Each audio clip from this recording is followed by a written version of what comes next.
Hello! I am out here in this lovely empty field to talk about this KTM. And what I wanted to talk about was the differences between the bikes they show you in the reviews and the bike you will buy now, brand new, or used like mine. Because this is a 2022 model. Now, what I mean about what the reviews say. A lot of the reviews are done with the 2020 model bikes and some 2021 models as well. That's all well and good because for the most part the bikes haven't changed that much since then, besides some different colors. But there are a few changes, and some of them are fairly significant because they address some of the bigger complaints that some people had with these bikes. Now I've got a little list here to go through, basically tell you about some of the things that a lot of the videos don't really mention, and these are things that I would have liked to have seen people talk about a little bit more, which is why I'm making this video. One of the first changes here is LED turn signals. Now you'll see a lot with the 2020 models, especially the one that you always see, the white colored one with the orange and black. They have the goofy sort of teardrop shaped incandescent turn signals with traditional filament light bulbs, whereas I believe from 2022 they started including these much nicer LED turn signals, which are quite bright, and they probably won't burn out on you anytime soon. It's same story on the back. That's pretty much the only external difference. The other big things are the differences with the electronics. Now, as you can see, the bike is off, key is out, kill switch off. So it's basically in its completely off state. So what I'm going to do is I'm going to put the key in, turn it. Do you see something aside from the big yellow kill switch in the top left? It stayed in off-road mode. And you'll see there's actually 3 things here instead of 2. You've got an extra ride mode. And this is something that I have not seen anyone talk about. From 2022 onwards, I believe, KTM has updated the electronics, and now if the bike turns off for whatever reason, your settings, they stay, which is very good for off-roading because, you know, you stall a bike and you go to start it up, and before you'd have to press the set button, and then you'd have to go to motorcycle and ABS and switch it, and it's a big hassle. And you'd need to do the same thing with the traction control, and that really bothered some people, but now you don't have to worry about that. Now the other thing is the ride mode. So if I go here, ride mode, we've got street and off-road, and it's a bit confusing because the KTM website doesn't really say what that means, and neither does the manual. It's not really in the manual. Maybe it is there, maybe I have to look a little harder, but I didn't see it. They really need a quick start guide, you know, just a guide that tells you all the things that you need to know about your new bike when you jump on. Just the stuff you're actually going to use, which I think would be quite helpful. So those are some changes that they've made. So I should probably explain my findings with the off-road system, or the off-road ride mode, because I did some experimentation to try and figure out what it actually does. At first I thought maybe if you put it into off-road, when you stall the bike or you switch it off, then it won't change the settings, but that's not the case. It doesn't actually matter whether you're on street or off-road.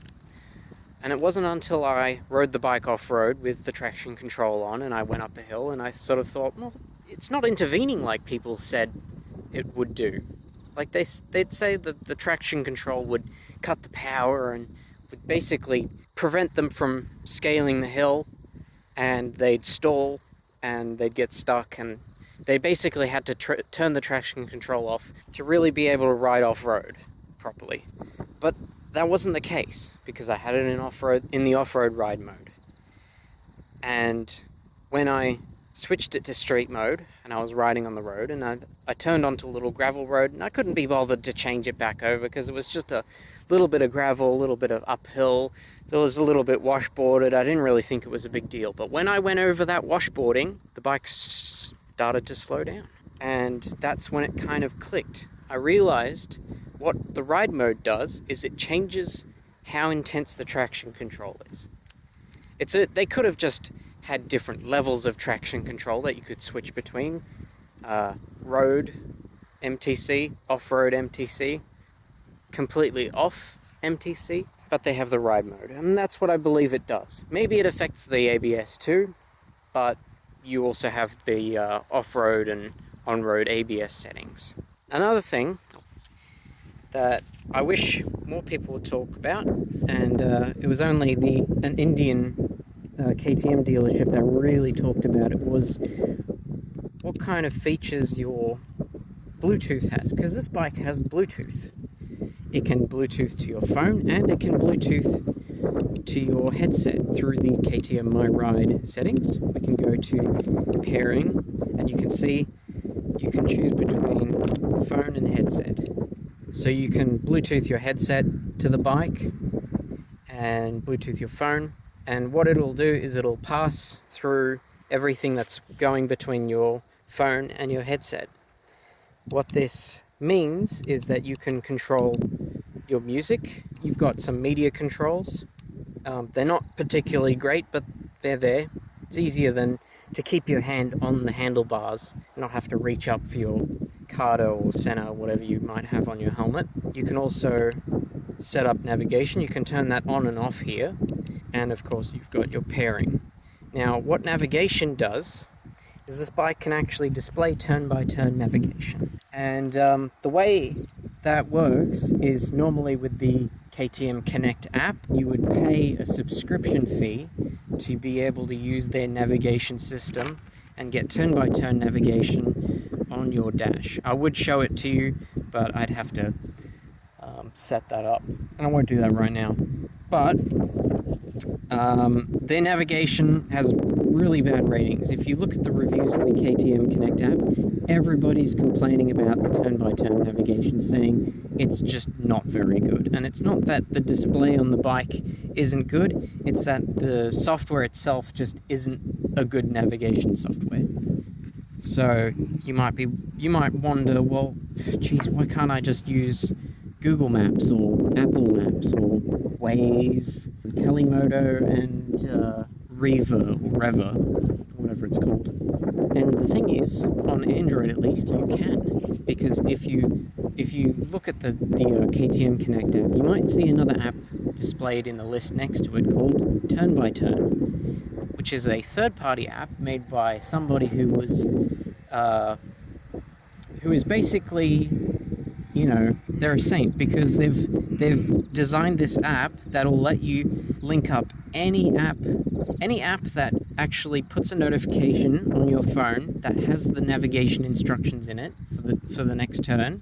Any app that does that should work through turn by turn to display turn by turn navigation on your KTM motor. It's great because it lets you use this feature that would otherwise be restricted to a straight up bad navigation app. So you can use Google Maps with it, which I have. I've tried to use Waze, but I can't get it to show the notification with the directions, so it doesn't actually link up. And usually it takes a moment for it to connect and start working. But once it does, it stays connected. But basically, you press the back button to go to the main screen, which it is now, and instead of this screen, you would have your turn-by-turn navigation. Now, something else that I'd like to mention is what kind of regional differences you can expect with the Australian bike. I'm Australian, and I was a little bit confused looking at the owner's manuals online because they didn't have one that really said it was Australian. I thought, oh, did we get the US version? Do we get the European version? What's the ASEA, I think was one of them. I thought that might be Australia and Asia, or maybe we get the Asian version. I still don't actually know.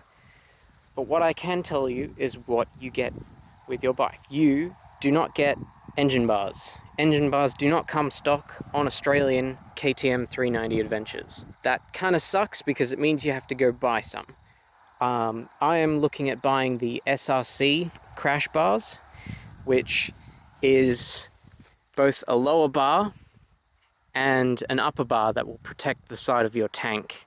And it also comes across the front of the bike here, so it gives you plenty of protection. It also gives you a slider block that you can rotate if it gets scratched up or something. And that's $480 Australian, which I think it's the most substantial looking crash bars, Australian made, compared to the other crash bars that sort of imitate the KTM ones, which is just a little sort of loop on the side of the bike that doesn't look like it would really protect from much. You pay about $100 more than a whole crash bar that covers your tank as well and protects more of your bike. It's more weight, of course, but if you're buying one of these, you're probably a new adventure rider like I am, and you probably expect that you will drop the bike occasionally or more often than others, so more substantial crash bars, probably a good investment. So no stock crash bars on the Australian bike. We do get adjustable forks, which the Indian bikes do not get. I feel quite bad for you guys. Really doesn't make much sense to me because I think you guys have the 250 Adventure, so that should be the bike without adjustable forks and shock. But you know, they do that with the 390 as well for no good reason. We also get adjustable damping on the fork. Sorry, my bike's a bit dirty. Yeah, something to note here in Australia, while we do have the ethanol-based unleaded fuel, which is called E10, which is 10% ethanol, to Americans that's just regular fuel, and all fuel has ethanol in it, which sucks for your carbureted bikes. But here in Australia, only E10 has ethanol, or E85 if you find that for some reason. So you can still buy 91, 95, and 98 octane fuel without ethanol. And I run 95, and I get about, at worst, 3.2 litres per 100 kilometres. Normally the bike is supposed to get 3.7, and I believe it's because they got that figure through ethanol fuel. Something that I haven't seen anybody address, and nobody really talks about it with these bikes in general these days, and I've noticed this with modern bikes. That's all you get.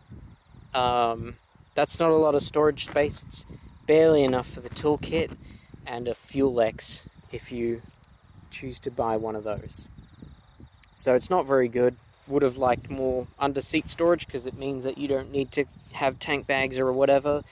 But, you know, they obviously do it to get this really thin tail, which is the modern motorcycle look. It's what everybody expects these days. But now that I've got the pillion seat off, I can put it aside and I'll take off the main seat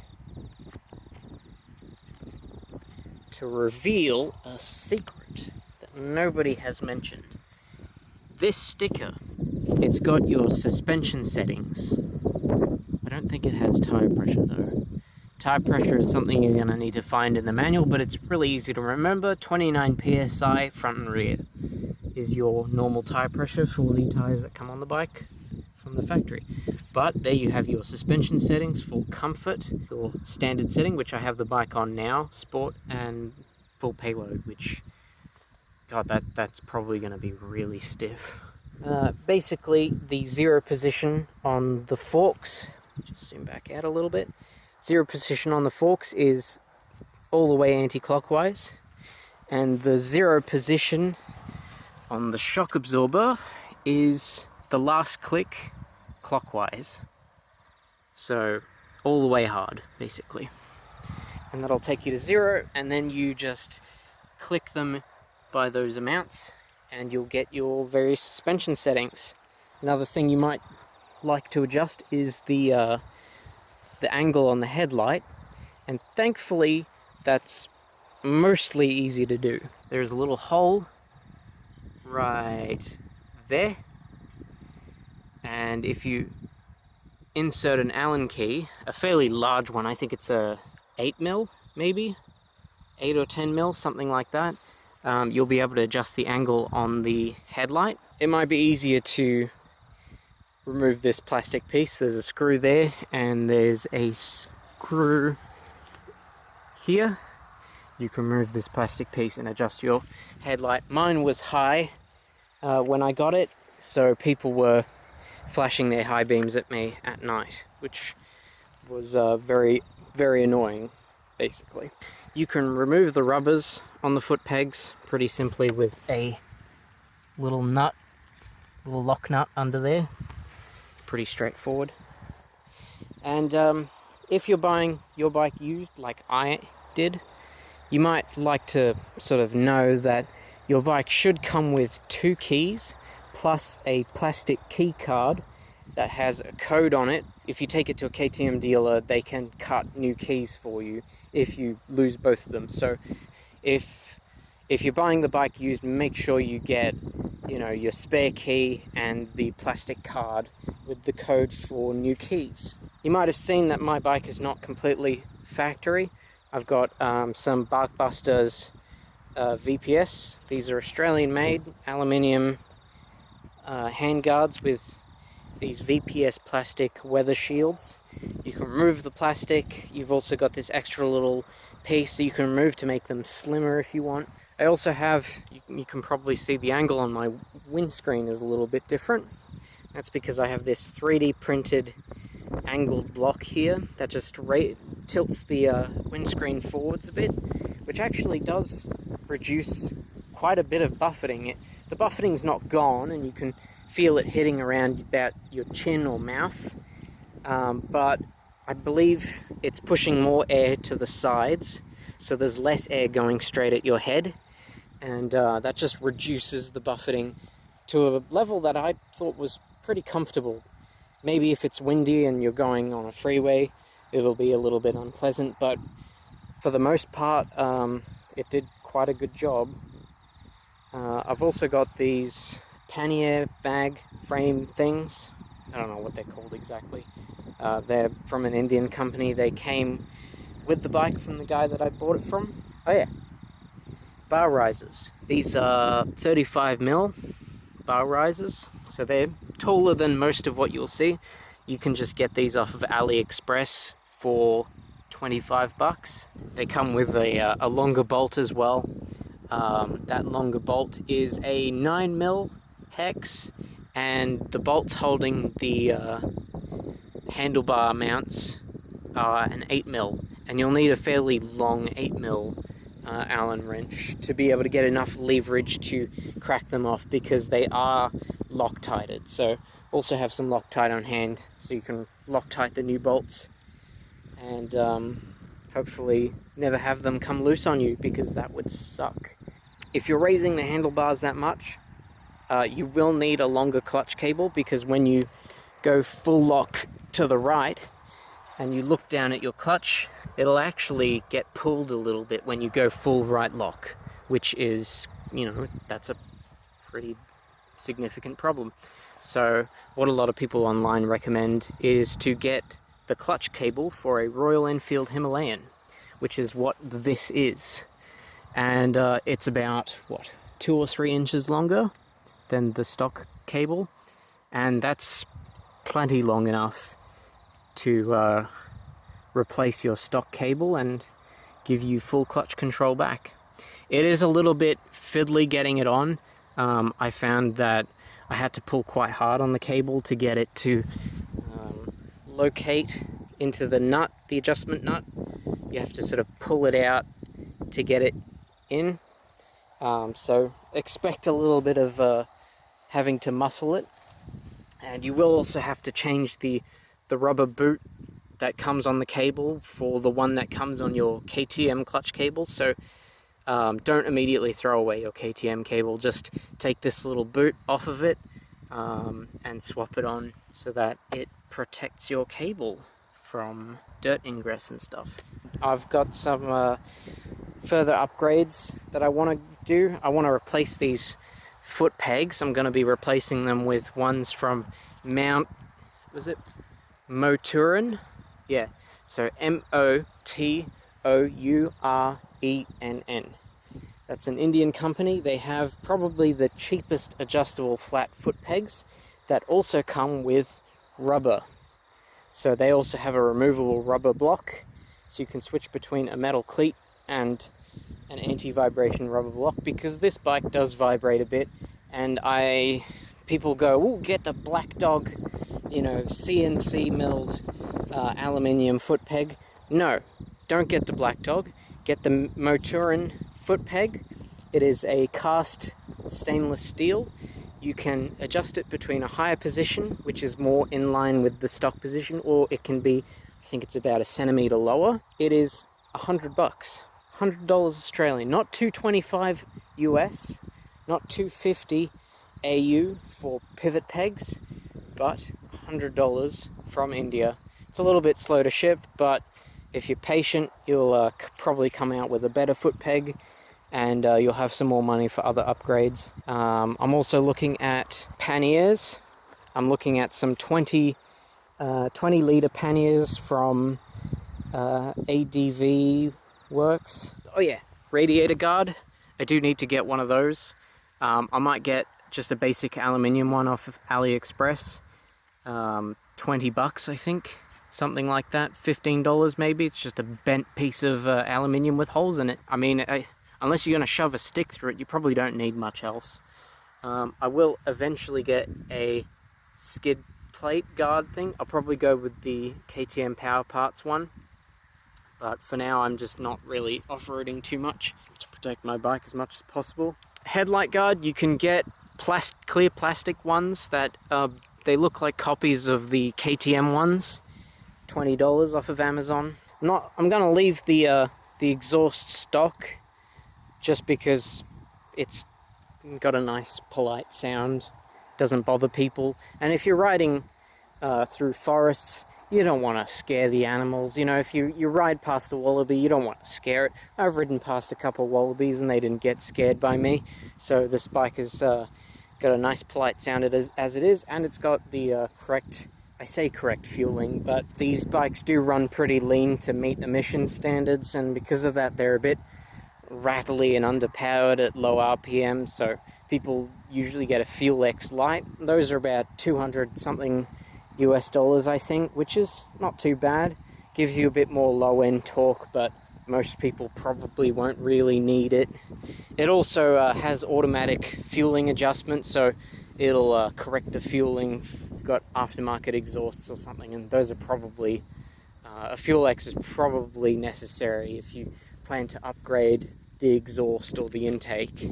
Aside from those things that I have mentioned, that's probably what I'm going to do to this bike. But yeah, I just wanted to make this video to talk about some of the things that I've noticed with owning this bike, that videos that I've watched, because I've watched a lot of YouTube videos, and a lot of them don't talk about these things, and I just feel like if more people knew about the 2022 and onwards models, there wouldn't be as many problems, because yeah, they have improved these bikes since 2020 and 2021, and now the 2023 model has spoked wheels, which a lot of people have been asking for, spoked tubeless wheels. So hey there, it's me, Editing Boy. I forgot to tell you that I also designed and 3D printed this foot extension so my kickstand doesn't get sucked into the soft ground. The files will be available for free on Thingiverse if you want to download and print one yourself.